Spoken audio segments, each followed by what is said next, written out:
A long, long time ago, beyond the mountain curtain, where the winds howled secrets and silver rivers carved paths through emerald valleys, there stood a kingdom whose towers kissed the clouds and whose roots touched the underworld of legends. In that kingdom were born two princesses as different as dawn and dusk. The elder Princess Teresa was a radiant storm of words. Her laughter could chase away gloom, her speeches could stir a crowd, and her chatter filled the palace halls like birdsong after rain. The younger Princess Hannah was her opposite, silent since birth, her lips soft but unmoving, her eyes wide with unspoken understanding. The kingdom adored Teresa for her charm and envied Hannah for her mystery. "The talkative one will rule," the people would whisper, "and the silent one will merely follow." Yet destiny, like the rivers winding beneath the palace walls, often changes course when no one is watching. Teresa loved her sister dearly, though she often mistook silence for weakness. "You really should say something, Hannah," she would tease, spinning before a mirror as maids fixed her gown. "You could at least tell me if lilac or lavender suits me better. They sound the same, but trust me, they're not." Hannah would simply smile and touch her sister's sleeve, her eyes speaking more than her lips ever could. Beneath her quiet exterior lay a mind alive with curiosity and an ear attuned to things no human was meant to hear. While Teresa filled the world with her words, Hannah listened.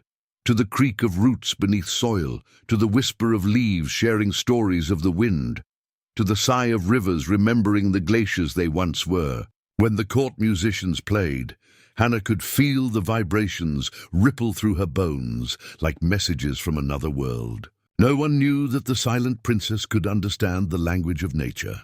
When the wind blew, it told her tales of kingdoms long gone. When raindrops hit the marble balcony, she could sense the sadness of clouds weeping for forgotten lands. The forests surrounding the kingdom had always been her refuge. Their words were unnecessary. Every rustle was a greeting, every fragrance a song. But lately, even the forest had been uneasy. The leaves trembled without wind, the streams murmured in distress, and at night Hannah heard voices, faint, ancient, pained. They burned, they twist, they whisper lies. At first, she thought it was her imagination, but the voices grew louder, echoing from the deep woods no one dared to enter. Teresa dismissed her sister's strange behavior. "Oh, Hannah, you're probably just bored. You spend too much time in those woods. Why not come to the palace garden party? Prince Malik from the Eastern delegation is here. You might even make a friend," but Hannah's heart was restless. That night, while the palace glittered with laughter and music, she slipped away, drawn by an unseen pull. Moonlight spilled like silver milk over the forest floor as she ventured deeper than she ever had before. The trees grew taller, their trunks twisting like guardians of a forgotten realm. Then in a clearing bathed in pale light she saw it, the rootkeeper, an ancient tree so massive its branches seemed to hold up the sky itself. She had read of it only in dusty scrolls, the protector of kingdoms, the witness of eras, said to awaken only when the realm's balance was threatened. Its bark shimmered faintly with runes older than time. As Hannah reached out and touched the trunk, warmth surged through her palm, and a voice echoed in her mind, not heard with ears but felt in the soul. Pride, greed, fear, flames hidden in palace shadows. The rootkeeper's bark glowed, and when Hannah pulled her hand back, a faint symbol shaped like a lantern was imprinted on her skin, flickering with ghostly light. "The flames must be stilled," whispered the voice. Then all fell silent. Hannah staggered back, her heart pounding. She didn't understand, but instinct told her this was no dream. She ran back to the palace, her hand glowing faintly under her cloak, desperate to warn her family. But when she tried to show them, no one could see the lantern. Teresa laughed softly, thinking her sister was playing pretend. "Is this about the soup again? I told them no mushrooms." "You're right, this is a disaster." Even the queen, elegant and commanding, waved her hand. "My dear, perhaps she is unwell." "Hannah, you must rest. Too much silence breeds imagination." Defeated, Hannah left, her heart aching. For the first time, she felt the cruelty of being unheard. That night, as she sat beneath her window, moonlight touching her face, The root-keeper's voice returned faintly. What is silenced must still be heard. She followed its call back to the forest.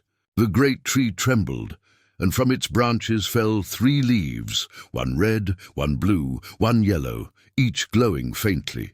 Flames that hide must be seen. Sins that cling must be freed, the voice murmured. Hannah held the leaves close to her chest and nodded silently. The next morning she walked into the heart of deceit, the royal council chamber. Pride was the first sin to uncover. The nobles were boasting about their conquests, arguing about who was most deserving of the king's favor. The lantern on Hannah's palm flickered when Sir Lancelot, the war advisor, spoke. "We shall attack the neighboring lands once more," he declared proudly. "We do it to set an example for those who oppose us." A cold pulse shot through Hannah's hand.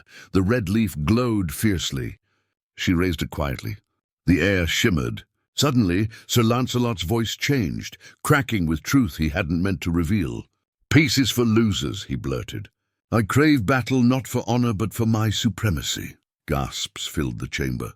Even Teresa, who had followed curiously, stood frozen. The lantern dimmed, and the red leaf turned to ash in Hannah's hand. Pride had been purged. Yet before the council could recover, Hannah heard another word echo inside her chest. Starving. Her palm burned again. She followed the scent of roasted meat, the sound of laughter, down to the old amphitheater, a place that had been abandoned for years. But inside, to her horror, nobles and chefs feasted lavishly while peasants outside went hungry. Barrels of grain meant for the people were stacked behind locked doors. The blue leaf gleamed. When Hannah lifted it, the very walls of the amphitheater began to quake. The illusion shattered, and the entire feast, tables, nobles, and all, was flung out into the open streets. The commoners gasped as they saw the truth exposed. "This is sorcery," shouted a noble. "No," someone in the crowd cried. "This is justice." The blue leaf dissolved in a burst of light, and Hannah felt another flicker in her lantern fade. The final sin, fear, proved hardest. In the next council meeting, the queen herself sat upon her throne, fury flashing in her eyes at the chaos that had erupted. "What is happening in my kingdom?" she demanded. None dared speak. The councillors bowed their heads in trembling silence. Then the lantern on Hannah's palm flared so brightly she had to shield her eyes. Fear was here. She raised the yellow leaf, and the chamber filled with whispers, the unspoken truths of years past. "Your Majesty," said a trembling advisor, his lips moving against his will, "you do not take criticism lightly. Sir Lancelot flattered you to win favor. The rest of us feared losing our ranks." The queen's face paled. "What are you saying?" she whispered. "That our silence helped corruption grow?" Her voice broke. The yellow leaf burned slowly, releasing a golden mist that drifted upward and vanished. Hannah understood now. Fear silenced the truth as much as tyranny. When those who see wrong remain quiet, they share the guilt of those who cause it. The root-keeper's whisper returned. Pride, greed, fear, each silenced, each freed. Yet remember, silence is not weakness. It is the mirror in which truth sees itself. The court fell to its knees, overwhelmed by the revelation. Teresa for once said nothing. She stepped forward, tears glimmering in her eyes, and knelt beside her sister. "All this time," she said softly, "I thought your silence meant emptiness. But now I see it meant strength." Hannah smiled faintly, and for the first time in memory, the palace itself seemed to breathe easier. The kingdom slowly healed. The root-keeper's branches began to bloom again, and the rivers sang in clearer tones. The queen, humbled, built a school where every child, silent or not, could learn that voice takes many forms. Hannah refused the crown that many offered her, choosing instead to guide Teresa, who ruled with words, while she advised with silence. Together they became the twin pillars of harmony, voice and quiet, expression and reflection. Years passed, and their story turned into legend. Travelers from distant lands came to see the kingdom that had been saved by a girl who never spoke a word. When they asked Teresa how her sister had done it, she would smile and say, "It wasn't her silence that saved us. It was what she heard in it, On quiet nights when the wind rustled through the trees, the people swore they could still hear a faint whisper. Speak the truth. Protect the root. What is silenced must still be heard. And so, in a world that often shouted, the tale of the silent princess reminded all that sometimes the loudest voice is the one that listens. Years rolled like gentle tides over the kingdom, and though the scars of greed and pride faded, the memory of that night, the night when the root-keeper glowed and silence spoke, never left the people's hearts. Princess Teresa ruled wisely, her eloquence tempered by humility, her laughter no longer careless but carrying meaning. And beside her, though rarely on the throne, stood Hannah, the quiet shadow that steadied every wavering flame of arrogance before it could grow wild again. The two sisters became the symbols of balance, one the voice, the other the echo that gave that voice depth. It was said that when Teresa prepared her royal decrees, she would sit across from Hannah in the moonlit study, speaking each word aloud before signing, waiting for the silent princess's calm gaze to confirm its truth. The courtiers called it the trial of stillness, and every new law passed through it. In the first years of the Reformation, famine still lurked in the villages beyond the mountain gates. Hannah spent her days walking among the farmers, her silk robes dusted with soil, her bare feet treading where royal boots had never dared. Though she could not speak, her presence stirred courage. She would kneel beside a wilted crop, place her hand on the earth, and the villagers swore they could hear the ground hum softly as if the soil itself recognized her. They began calling her the ear of the earth. When the first harvest after the cleansing came, golden fields swayed like oceans of forgiveness, and the kingdom feasted not in greed, but in gratitude. Still, not everyone understood her. Foreign envoys would bow to Teresa, showering her with compliments and jewels, while glancing curiously at the silent sister who stood a step behind. "Does she ever speak?" one prince whispered at a banquet. Teresa smiled, raising her cup. "Only when the world forgets to listen," she said. Anna caught her sister's eye and smiled. Words were unnecessary. But deep inside, the silent princess knew that harmony, once restored, needed constant care.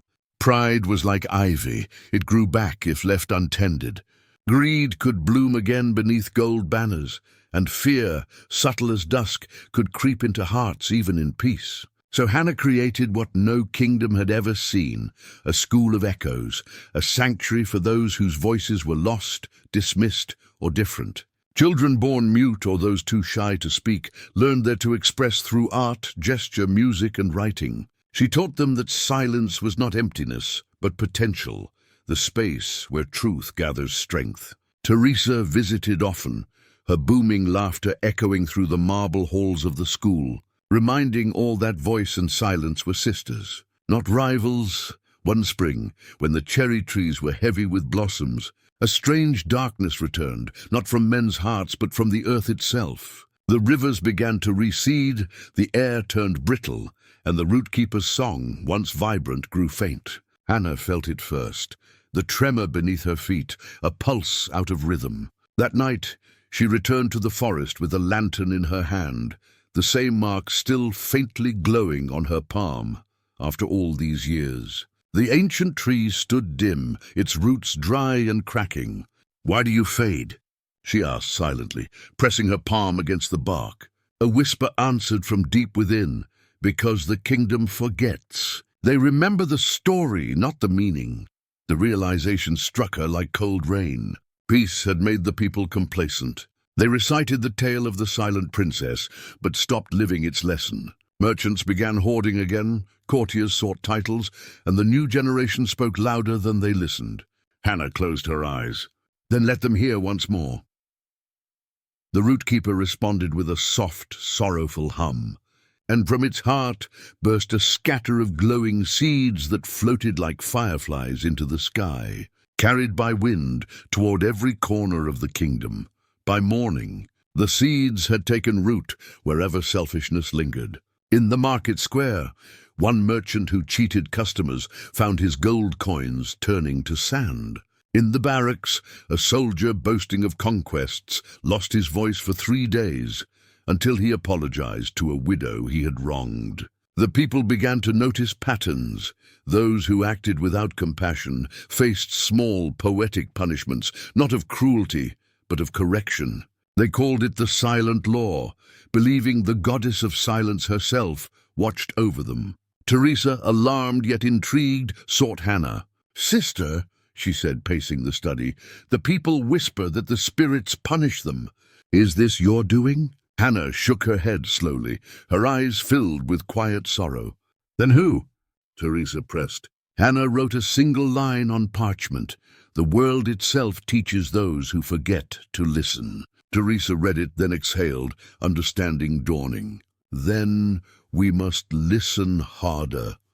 Together, they addressed the kingdom not with decrees but with example, walking among the people, restoring the markets with fairness, forgiving debts, rebuilding bridges, both literal and emotional. Gradually, the imbalance eased, and the strange enchantments faded, leaving behind a wiser, gentler land. As years slipped into decades, time touched both sisters differently. Teresa's hair silvered, though her laughter never aged. Hannah's face remained serene, her eyes carrying an ageless light, as if the forest still flowed through her veins. The young students of the School of Echoes became scholars, poets, and healers. They traveled to distant lands, spreading the philosophy of the twin princesses. Let your words build, and your silences heal. In the kingdom's capital, artists painted murals of two figures under a colossal tree, one speaking to the crowd, the other listening to the earth. Generations later, the line between myth and history blurred, yet every child knew their names. On the last evening of Teresa's reign, the palace gathered under a twilight sky, painted in lavender and gold. Hannah stood beside her sister on the balcony overlooking the city. "I have spoken all my life," Teresa whispered, her voice trembling with age. "And yet in this moment, I wish I had one more silence with you." Hannah reached for her hand, their fingers intertwining, the lantern mark glowing faintly between them. A soft wind rose from the valley, the root-keeper's song returning one final time. Below, the people saw the ancient tree bloom in light, visible even from the palace. "Look," a child cried, "the silent princess has blessed us." Teresa smiled through tears. "No," she said softly, "she's reminding us."